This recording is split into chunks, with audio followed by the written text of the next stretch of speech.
জম্মু কাশ্মীরের পেহেলগামে সন্ত্রাসী হামলার পর ভারত ও পাকিস্তানের মধ্যে উত্তেজনা যেন থামছেই না। ভারত পাকিস্তানের ওপর দায় চাপিয়ে একের পর এক কড়া পদক্ষেপ গ্রহণ করে।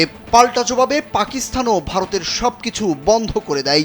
এসবের মধ্যেই পাকিস্তান শনিবার ভয়ঙ্কর 450 কিলোমিটার পাল্লার আবদালি ক্ষেপণাস্ত্রের সফল উৎক্ষেপণ করে। এরপর সোমবারও 120 কিলোমিটার পাল্লার ফাতাহ সিরিজের ভূমি থেকে ভূমিতে নিক্ষেপযোগ্য ক্ষেপণাস্ত্রের সফল প্রশিক্ষণ চালায় পাকিস্তান। দুদেশের পাল্টাপাল্টি সামরিক মহড়া ও ক্ষেপণাস্ত্র পরীক্ষা উত্তেজনা আরও বাড়ছে। যুদ্ধ পরিস্থিতির এই পর্যায়ে সামরিক খাতে আগের বছরের তুলনায় ব্যাপকভাবে বাজেট বাড়ালো পাকিস্তান।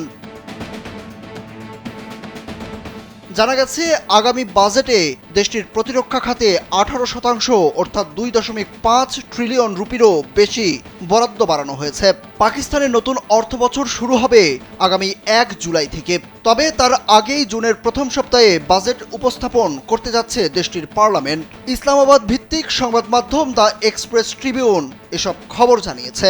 খবরে বলা হয়েছে, পাকিস্তানের প্রধান রাজনৈতিক দল পাকিস্তান পিপলস পার্টি পিপিপির চেয়ারম্যান বিলওয়াল ভুট্টো জারদারি সোমবার প্রধানমন্ত্রী শাহবাজ শরীফ ও তার অর্থনৈতিক দলের সঙ্গে বাজেট নিয়ে বৈঠক করেন।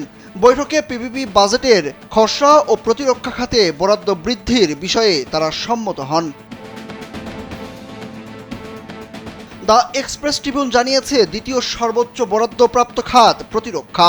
2024-25 অর্থ বছরে পাকিস্তানের প্রতিরক্ষা বাজেট ছিল 2122 বিলিয়ন রুপি। তবে আগামী অর্থ বছরের জন্য এই বরাদ্দ আরও বাড়িয়ে 2.5 ট্রিলিয়ন রুপি করার প্রস্তাব করা হয়েছে।